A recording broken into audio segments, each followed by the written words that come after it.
शीतल है। ACP ACP Pradyuman. हाँ, मैं यहाँ। कहिए, क्या मदद कर सकते हैं हम आपकी? मैं एक ब्लाइंड होम में रहती हूँ। काफी सालों से वहां रहती हूँ। अभी तक तो कोई प्रॉब्लम नहीं आई, लेकिन अब अचानक। क्या हुआ? आप? मैं सीनियर इंस्पेक्टर अभिजीत हूँ। बोलिए, क्या प्रॉब्लम है आपको वहां पे? मैं जहाँ रहती हूँ वहां पर डॉर्मेट्री में रात को चोरी चुपके कोई आता है। मतलब?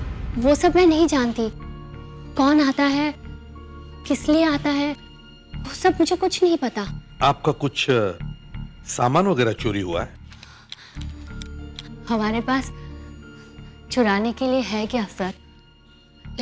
लेकिन फिर भी लगता है कि कोई कुछ ढूंढ रहा है, किसी चीज की तलाश कर रहा है। पर आप तो कह रही थी कि वहां चुराने लायक कुछ भी नहीं। इसीलिए तो इतना अजीब लगता है सब। कौन आता है, क्या चाहता है, मैं कुछ नहीं जानती। मुझे बहुत डर लगता है। आप पूरे यकीन से कह सकती हैं? इंस्पेक्टर अभिजीत, मैं देख नहीं सकती, लेकिन मैं सुन सकती हूँ। मुझे जरा सा भी आवाज आई तो मुझे पता चल जाता है कि मेरे कमरे में कोई है, मेरे आसपास कोई है। लेकिन मैं कुछ नहीं कर सकती। मैं डर के मारे सोने की एक्टिंग करती हूँ। क्या कमरे में आप अकेली रहती हैं या? एक लड़की और रहती है सर। और उसे कुछ पता नहीं चलता? वो तो घोड़े बेच के सो जाती है सर। जैसे बिस्तर पे बैठती है सो जाती है, डायरेक्ट सवेरे उठती है। अच्छा, ये जो आपके कमरे में आता है, ऐसा रोज होता है या कभी कभी? कभी कभी एक दिन छोड़कर, कभी 2 दिन के बाद। ठीक है, आप घबराइए मत, हम देख लेंगे। Thank you sir. प्रेडिक्स, जरा इन्हें छोड़कर इधर आइए।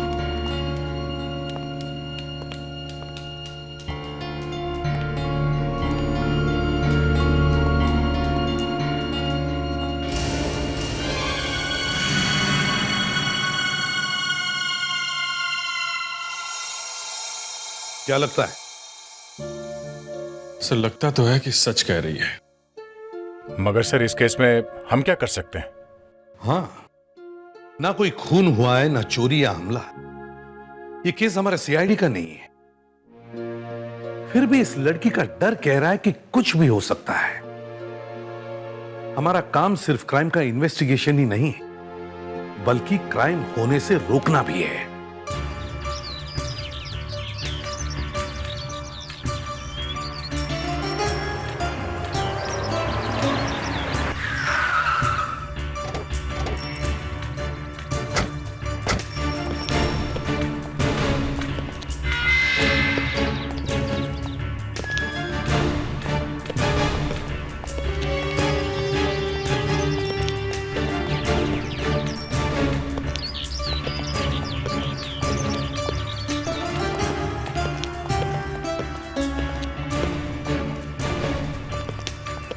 एक मिनट भाई साहब जी, ये शीतल को जानते हो?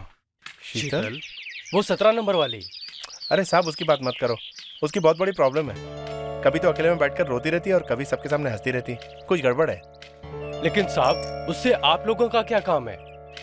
यहाँ के डॉक्टर कहाँ मिलेंगे जो इंचार्ज है यहाँ के? साहब आ रहे हैं, आपके पीछे आ रहे हैं। डॉक्टर साहब? Yes. Senior inspector Abhijeet, CID से। सीआईडी? ब्लाइंड होम में क्या हुआ यहाँ पे? आपके यहाँ एक शीतल मैडम है। हाँ, वो हमारे ऑफिस में आई थी। उनका कहना है कि उनके कमरे में कोई चोरी छुप के आता है, यही ना?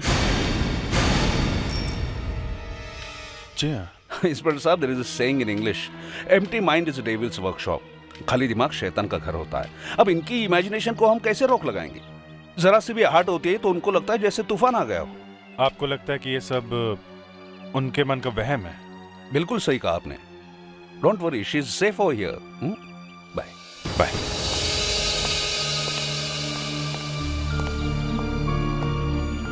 सबको ऐसे लगता है मैं बेचारी अंधी लड़की जिसको करने के लिए कुछ भी नहीं है, इसीलिए बेकार की कहानियां बनाकर टाइम पास कर रही हूँ।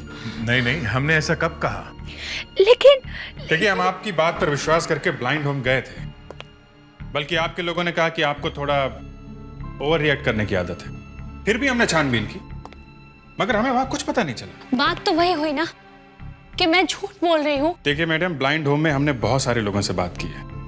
अब वो सच बोल रहे हैं कि आप सच बोल रही हैं, उनकी बात पे विश्वास करें कि आपकी बात पे? हो सकता है कि वो सब मिले हुए हो। लेकिन कोई आपके कमरे में आएगा क्यों? चाहिए क्या उसे? ये तो आपको पता करना है।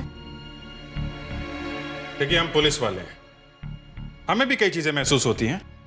हमें लगता है कि हम बहुत कुछ जानते हैं, मुजरिम को सूंघ लेते हैं, मगर कभी कभी हमसे भी गलती हो जाती है। यही तो फर्क है आप में और मुझ में। मुझसे कभी गलती नहीं होती। हेलो, अब मैं आपसे थोड़ी देर बाद बात करता हूँ, थोड़ा बिजी हूँ। ओके? देखिए मैडम, हमें लगता है ये आपका वहम है। आपके कमरे में कोई आता जाता नहीं। आपको मेरी बातों पर यकीन नहीं है, ठीक है, मैं आपको प्रूव करके बता सकती हूँ। आप बताइए, आपके कानों में ब्लूटूथ है या हैंड्स फ्री? मैंने तो ब्लूटूथ पहना हुआ है, मगर आपको कैसे पता चला? अगर आपके हाथों में फोन होता तो उसे उठाने में कुछ सेकंड तो लगते ही ना।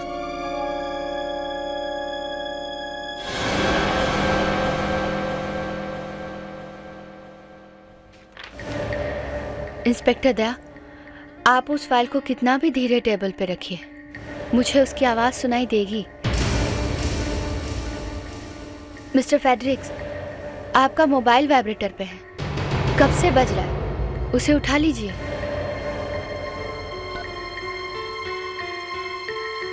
मान गए मैडम, मगर फिर भी मैं 100% कह सकती हूँ कि मेरे रूम में कोई आता है, चाहे आप चारों इस पर यकीन करें या ना करें। होगी ना आपसे गलती।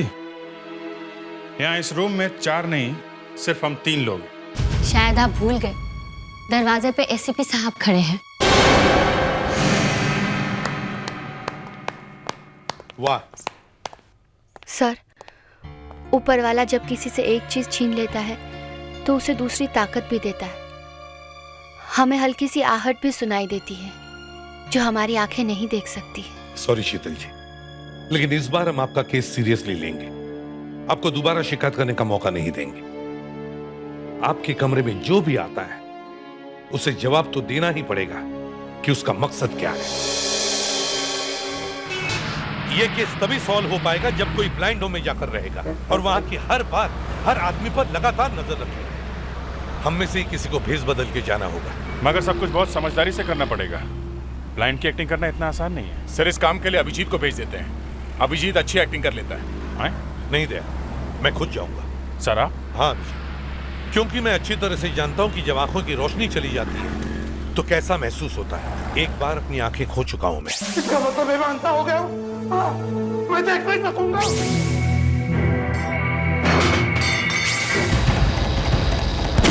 मगर सर, ब्लाइंड होम में एडमिशन से पहले वहां के डॉक्टर आंखें चेक करेंगे, उनको कैसे धोखा देंगे? इस काम के लिए हमारा फोरेंसिक डॉक्टर भी तो है, वो कब काम आएगा?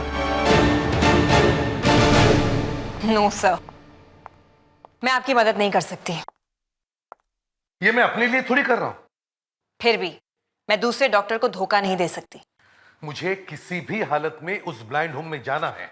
आप एसीपी बनकर भी तो जा सकते हैं। एसीपी जैसे बनकर जाने में कोई फायदा नहीं है, क्योंकि वहां पर क्या चल रहा है कुछ पता नहीं चलेगा। इसलिए कह रहा हूं, मुझे वहां एक ब्लाइंड आदमी बनकर ही जाना है। आपको ब्लाइंड बनने की एक्टिंग करनी आती है? यही तो प्रॉब्लम है, मुझे एक्टिंग करने नहीं आती।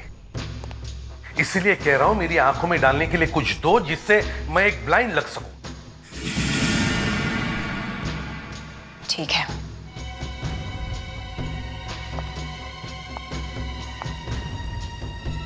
मैं आपको एक केमिकल दे देती हूँ, लेकिन मैं आपको बताऊंगी नहीं कि वो क्या है। मत बताओ, मगर दे दो।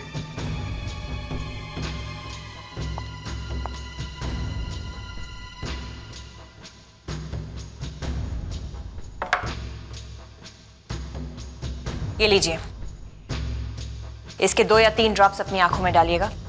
आपकी आंखों की पुतलियां फैल जाएंगी और आपकी आंखें ब्लैंक लगने लगेंगी। और अगर किसी डॉक्टर ने मेरी आंखें चेक की तो? किसी डॉक्टर को मिलने से कुछ ही देर पहले लगाइएगा, किसी को कुछ पता नहीं चलेगा। Thank you very much doctor, thank you. Sir, ये जो हम कर रहे हैं वो गलत है और इससे आपकी आंखों को नुकसान भी हो सकता है। मुझे पता है डॉक्टर, मगर मुझे ये केस सॉल्व करना ही है।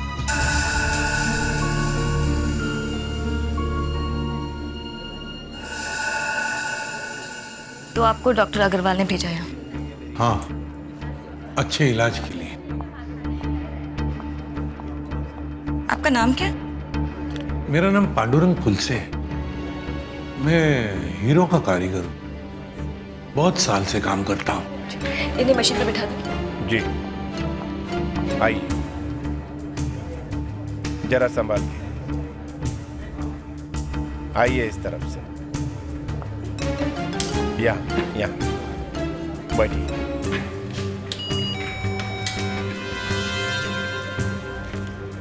हाँ, यहाँ बाबा जी। हाँ, या आपको कब से दिखाई नहीं दे रहा? 1 साल से। कभी कोई इलाज करवाया? कहाँ से इलाज करवाऊंगा, जब से आंखें चली गई काम भी बंद हो गया। पैसे नहीं इलाज करवाने के लिए।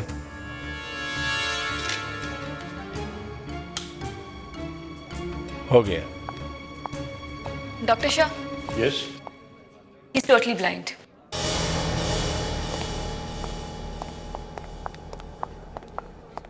तो आप हमसे क्या उम्मीद लेकर आए? आप मुझे अपने ब्लाइंड होम में रख लीजिए, बाहर मेरा कोई नहीं है। ठीक है, इन्हें बेड नंबर 8 दे दो। आप बेफिक्र रहिए, यहाँ आपका पूरा ख्याल रखा जाएगा। Okay, thank you doctor.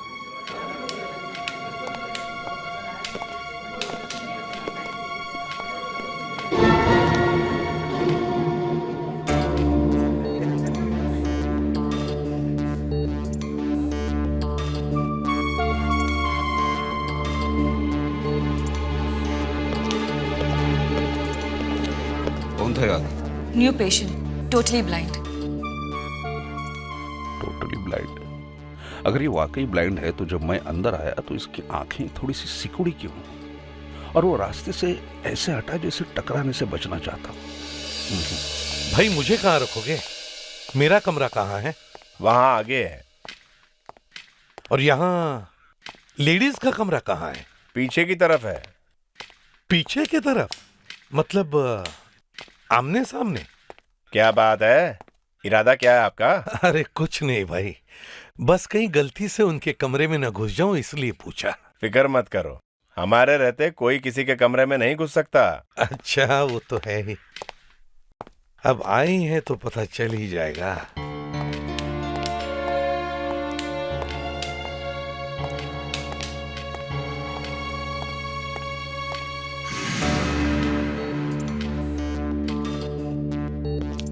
किसी चीज की जरूरत हो तो बेल दबा देना। हाँ जी, शुक्रिया।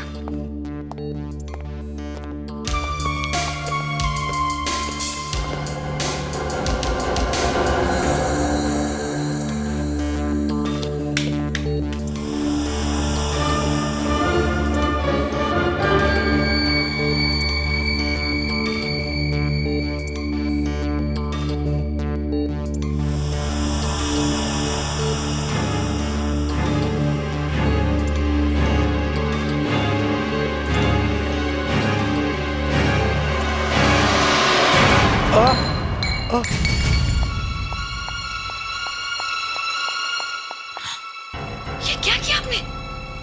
I'm sorry, मुझसे गलती हो गई।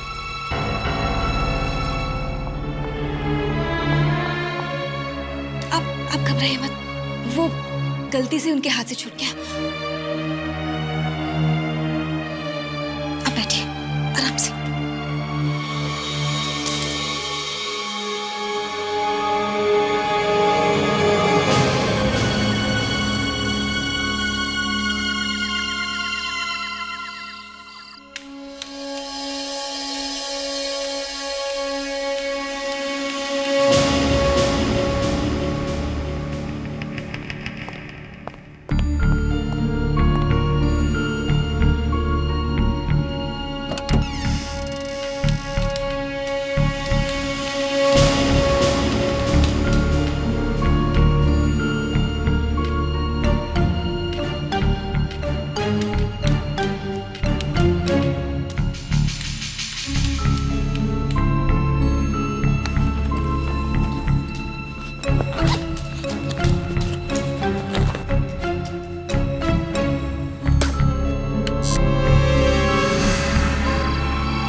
देखो, मैंने शीतल को एक साइलेंट बजर दे दिया है।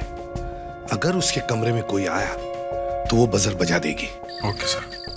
सर वहां पे कोई प्रॉब्लम है डॉक्टर मूर्ति। मुझे उस पर शक है और उसे मुझ पर। सर क्या ये वही है जो शीतल के कमरे में जाता है? हाँ, हो सकता है। उसे मेरी कहानी बनावट लगी है। मैं कोई एक्टर तो नहीं हूं, लेकिन इस वक्त डॉक्टर मूर्ति मेरा दुश्मन है। हेलो, मैं तुम्हें बाद में फोन करता हूं। कोई आ रहा है। आज दूसरी रात है। शायद आज रात को कुछ न कुछ जरूर होगा।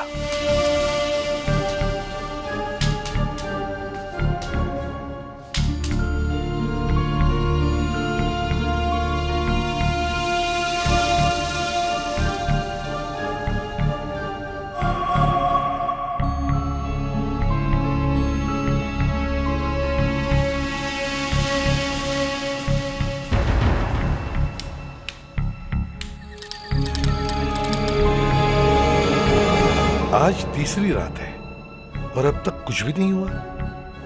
कि शीतल जो कह रही है वो उसका वहम तो नहीं?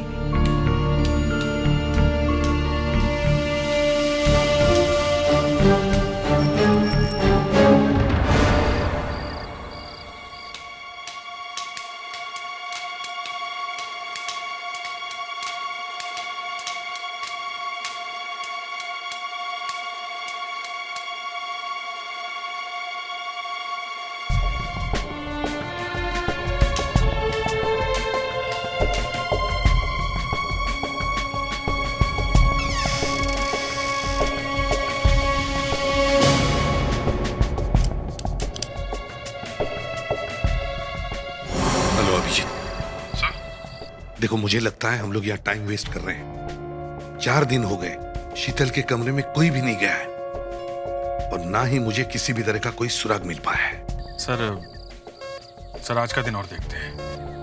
अगर कुछ हाथ नहीं आया तो फिर ये केस बंद। अभिजीत, 1 मिनट, शीतल का सिग्नल आ रहा है। मैं जाके देखता हूँ। तुम लोग भी अलर्ट रहना। ओके? Yes sir.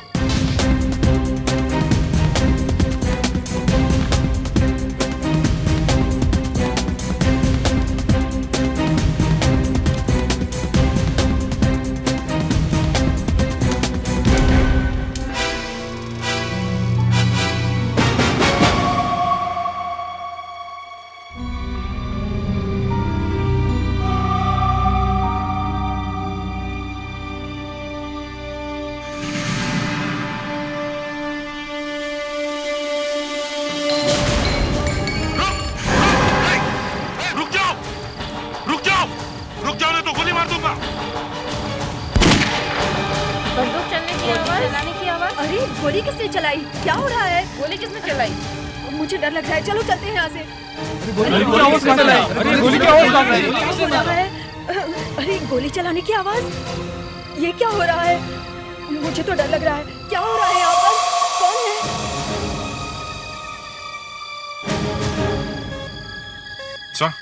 कोई था। मैंने खुद उसका पीछा किया है। शीतल गलत नहीं कह रही है। मामला बहुत ही सीरियस है। सर पता चला कौन है वो? मैं उसे ठीक से देख नहीं पाया। मगर मुझे लगता है वो डॉक्टर मूर्ति ही था। अब मैं इस केस की जड़ तक पहुंचूंगा। इस डॉक्टर मूर्ति को नहीं छोड़ूंगा। मुजरिम चाहे जो भी हो, उसका अंत जेल में ही होना चाहिए। Yes sir.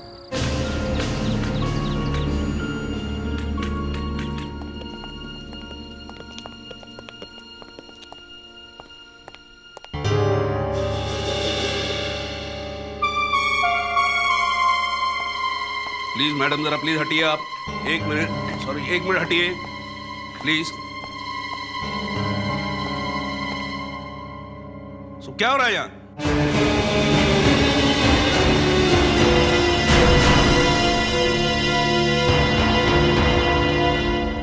मुझे पहले से ही पता था कि तुम ब्लाइंड नहीं हो।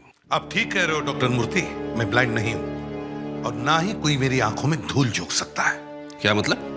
मतलब ये कि आपके ब्लाइंड होम में कुछ गड़बड़ हो रही है और मैं ये पता लगाने आया हूं कि इस गड़बड़ के पीछे कौन है। वैसे आप यहाँ पे किसके कहने पे आए हैं?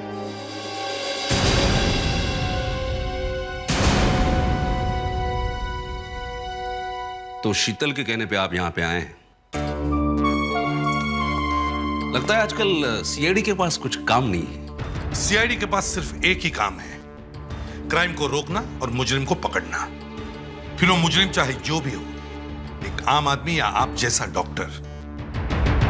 समझे doctor Murthy? All the best. Thank you doctor Murthy. पिछले कई रातों से कोई 17 नंबर बेड के आसपास कुछ ढूंढता है। जो कुछ भी गड़बड़ इस 17 नंबर बेड के आसपास ही है। लेकिन क्या है? क्या चाहता है वो आदमी? सर अभी ये बेड नंबर 17 खाली है, लेकिन 15 दिन पहले जो पेशेंट यहाँ रहती थी उसका नाम राधिका था। और पिछले 15 दिन से ही कोई यहाँ पर आ रहा है। राधिका के बारे में कुछ इंफॉर्मेशन? सर वो यहाँ सिर्फ 1 हफ्ते के लिए थी, फिर चली गई? नहीं सर, वो मर गई। मर गई? इसका मतलब है हमें राधिका के बारे में बहुत कुछ पता लगाना चाहिए। वो कौन थी, कहां से आई थी, क्या काम कर रही थी? अभिजीत, मुझे राधिका की पूरी फाइल चाहिए।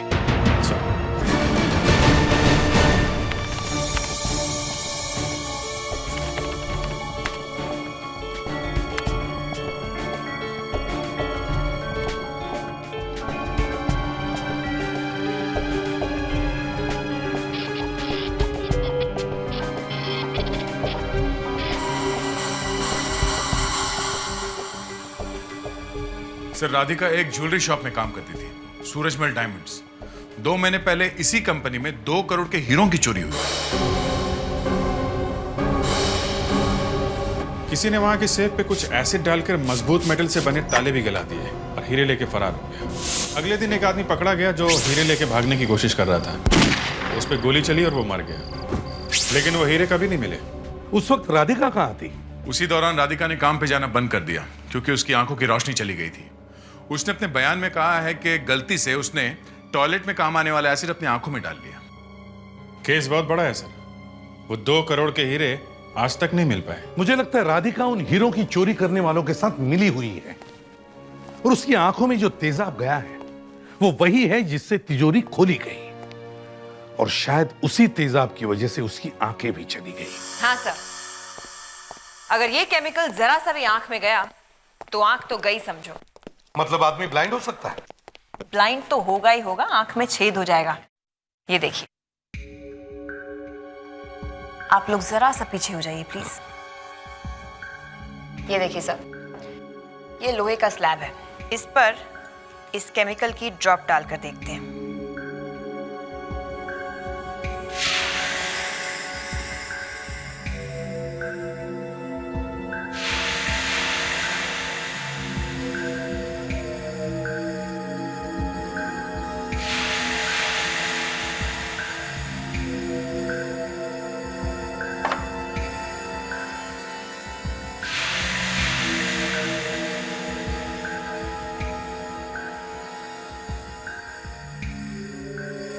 ये केमिकल तो सेफ के ताले में भी छेद कर दे, तो फिर इंसान की आंख क्या चीज है?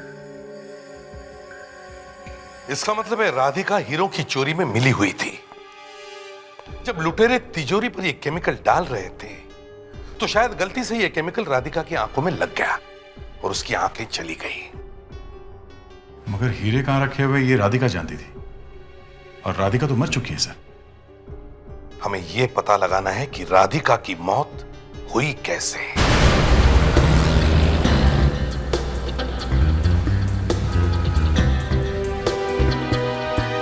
सर मुझे इस बात पे हैरानी है कि राधिका आत्महत्या करने के लिए ब्लाइंड होम की फार्मेसी तक पहुंची कैसे, और उसे ये कैसे पता चला कि जो शीशी उसने उठाई है, जो वो पीने जा रही है, उसमें जहर ही है। सर आप जो कह रहे हैं वो सच भी हो सकता है। क्या मतलब? मतलब राधिका का मन जिंदगी से भर चुका था।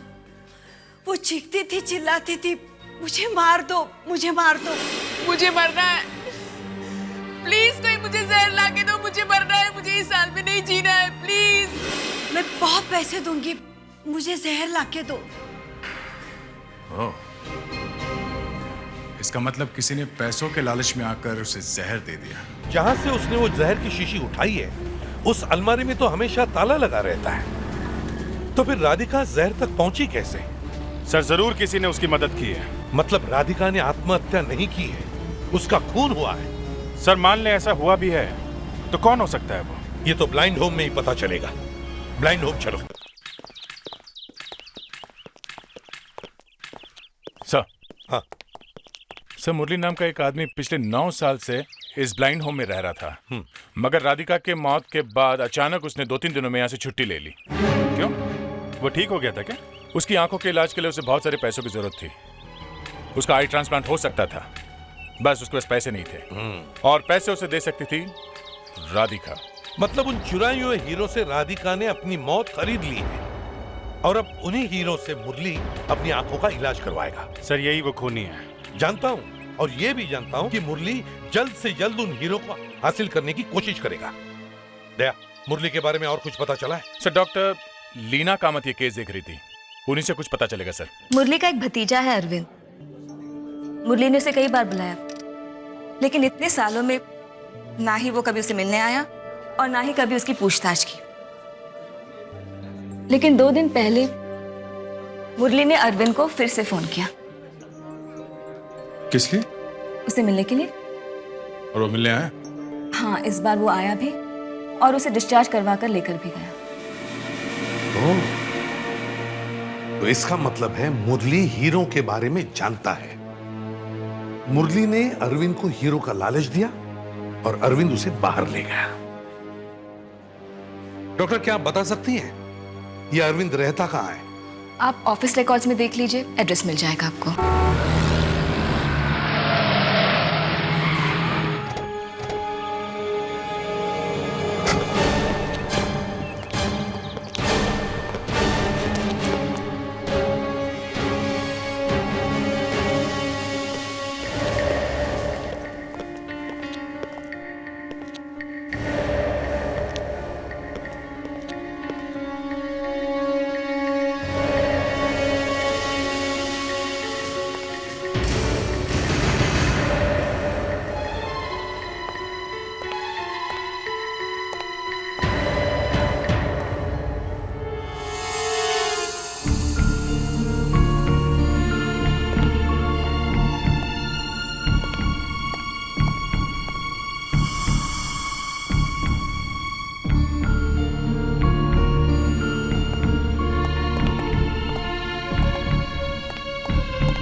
मर्डर हुए ज्यादा देर नहीं हुई है सर।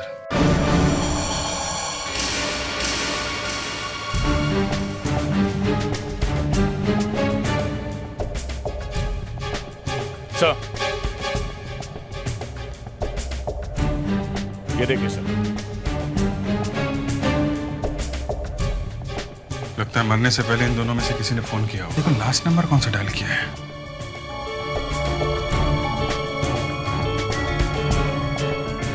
वन 4739।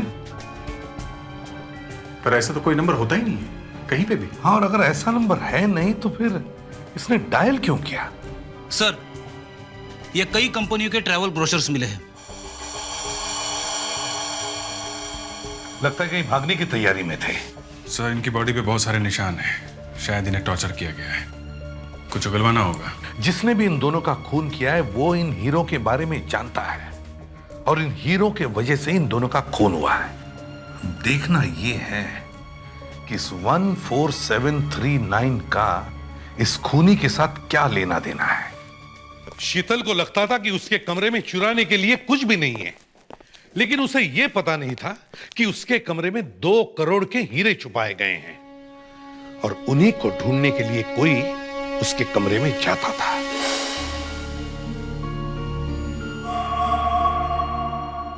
मगर उस शख्स को यह पता नहीं था कि वो हीरे पहले से ही गायब हैं। मुरली उन हीरो को लेकर कब का निकल चुका था, लेकिन उसे पता चल गया कि हीरे मुरली के पास है। तभी उसने मुरली को टॉर्चर किया और मार। हमारा इस मुरली के बारे में छानबीन करना ये सिर्फ ब्लाइंड होम वालों को ही पता था। ये खूनी ब्लाइंड होम का ही आदमी है।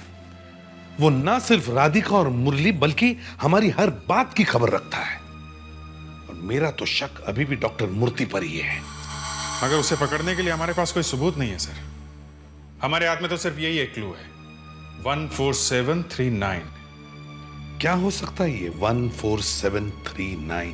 किसी बैंक लॉकर का कोड नंबर, किसी तिजोरी का कोड, पोस्ट बॉक्स नंबर, किसी कार का नंबर भी तो हो सकता है। हाँ, लेकिन सर कोई भी कोड 14739 से शुरू नहीं होता। यह भी हो सकता है ये उस नंबर का पिछला हिस्सा हो, इसके आगे कुछ और नंबर हो। पता करो किस चीज का नंबर है ये नंबर ही हमें खूनी तक पहुंचाएगा।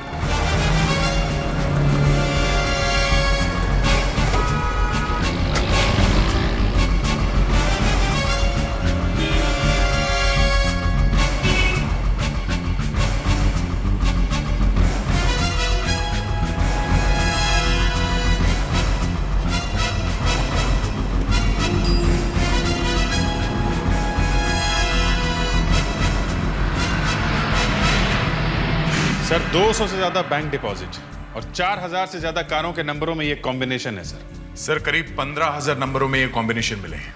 सर और भी कई चीजें हैं चेन में, जैसे कि दुकानों के मेंबर, क्लब कार्ड के member, credit card number, ATM number. और अगर पोस्ट बॉक्स नंबरों की लिस्ट ढूंढना शुरू करें तो सर पता नहीं कहां पहुंचेंगे। जब तुम लोग अपना काम कर रहे थे तब मैं भी अपना काम कर रहा था। मैंने सोचा कि ये 14739 किसी का नाम हो सकता है। नाम? हाँ, जैसे 725 का राज होता है, ये देखो 7 का R, 2 का A और 5 का J। वैसे 14739 के बहुत सारे कॉम्बिनेशंस हो सकते हैं। तब भी सर मोबाइल फोन के नंबरों में नंबर 1 पे कोई अल्फाबेट नहीं होता। फिर भी इस नंबर का कुछ तो मतलब है, नहीं तो मरता हुआ आदमी ये नंबर डायल क्यों करता? एग्जैक्टली। हमें फिर से ब्लाइंड होम चलना होगा, वहीं पे पता चलेगा 14739 का राज क्या है।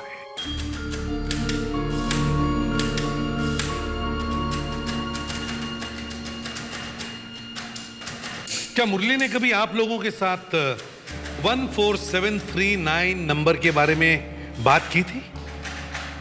या आप लोग इस नंबर के बारे में कुछ जानते हो? नहीं सर, ये नंबर तो हमने पहली बार सुना है। अच्छा ये बताओ, ये डॉक्टर मूर्ति कैसे डॉक्टर हैं? थोड़े स्ट्रिक्ट हैं, लेकिन अच्छे हैं। अच्छा, ये नंबर उनसे रिलेटेड हो सकता है क्या? उनके घर का नंबर, उनकी गाड़ी के नंबर में ऐसे नंबर्स हों? हो भी सकता है सर, पर हमें नहीं मालूम।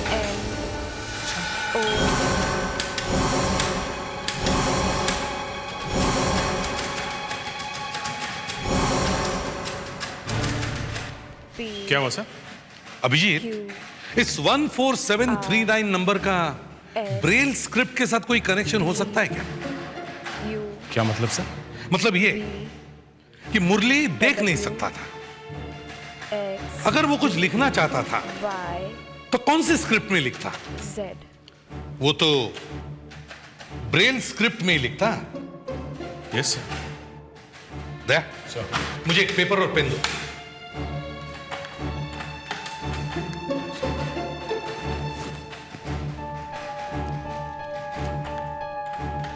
अब मैं टेलीफोन के डायल पर जैसे नंबर लिखे हुए होते हैं उसी तरह मैं इस पेपर पर नंबर्स लिखता हूं। 6 7 8 9 0। अब बताओ वो नंबर क्या है? 147 39। अब इन सर्कल किए हुए नंबर्स को ब्रेल स्क्रिप्ट की तरह डॉट्स देता हूं, तो ये ऐसे दिखेंगे। 3 वर्टिकल लगातार डॉट्स, उसके बाजू में 2 वर्टिकल डॉट्स जिनके बीच में स्पेस है। अब पता करते हैं इन डॉट्स का क्या मतलब है। STUVWXYZ। मैडम, मुझे आपकी थोड़ी मदद चाहिए। हाँ जी, कहिए। विथ परमिशन में आपका हाथ पकड़ सकता जी हूं? जरूर। जरा ये बताइए, ये जो 3 लगातार वर्टिकल डॉट्स है इनका क्या मतलब है? एल। और ये जो 2 वर्टिकल डॉट्स है जिनके बीच में स्पेस है वो K. L K. Doctor Leena Kamat.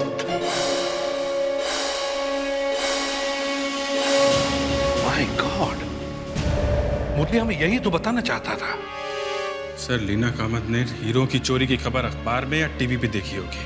कल रात सूरजमल डायमंड्स की दुकान में कीमती हीरो की चोरी हुई। चोरी करने वाले ने तिजोरी पर किसी एसिड जैसी चीज का इस्तेमाल किया था। राधिका के मरने के बाद भी लीना कामत हीरो के खोज में लगी रही,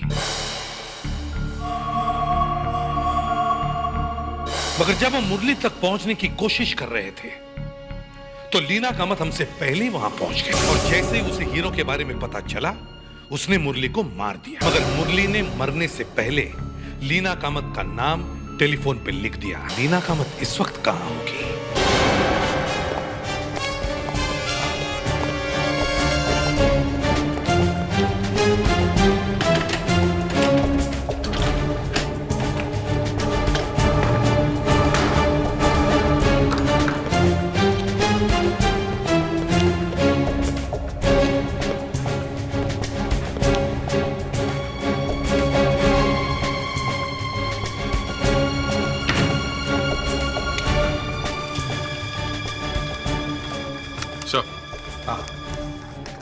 सो ये देखिए, ये तो पूरी रिसर्च कर रही थी डायमंड्स की चोरी के ऊपर। कौन है यहाँ? Doctor Leena, you are under arrest.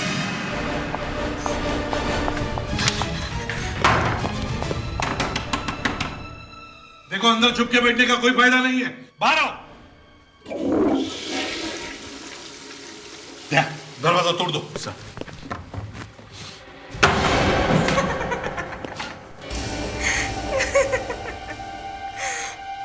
क्या करोगे एसीपी? ना रहे हीरे और ना ही सबूत। मैंने हीरो को फ्लश कर दिया। अच्छा, हम सारी स्यूएज लाइन सील कर देंगे, समझे? और हीरो को हासिल करेंगे। लेकिन तुम साबित कैसे करोगे कि हीरे मेरे बाथरूम के पाइप से है? यहाँ तो बहुत सारे बाथरूम्स हैं। हीरे कहां से आए और कहां जाएंगे इससे हमें कोई फर्क नहीं पड़ता। मुरली ने मरते वक्त तुम्हारा नाम लिखा है टेलीफोन पे।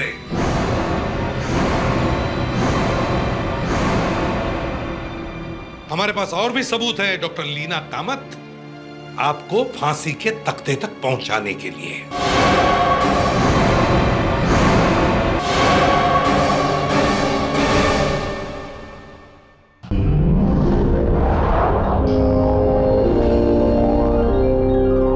CID के और भी मजेदार और सस्पेंस से जुड़े एपिसोड्स को देखने के लिए हमारे चैनल को सब्सक्राइब करें और बेल आइकॉन दबाना ना भूलें।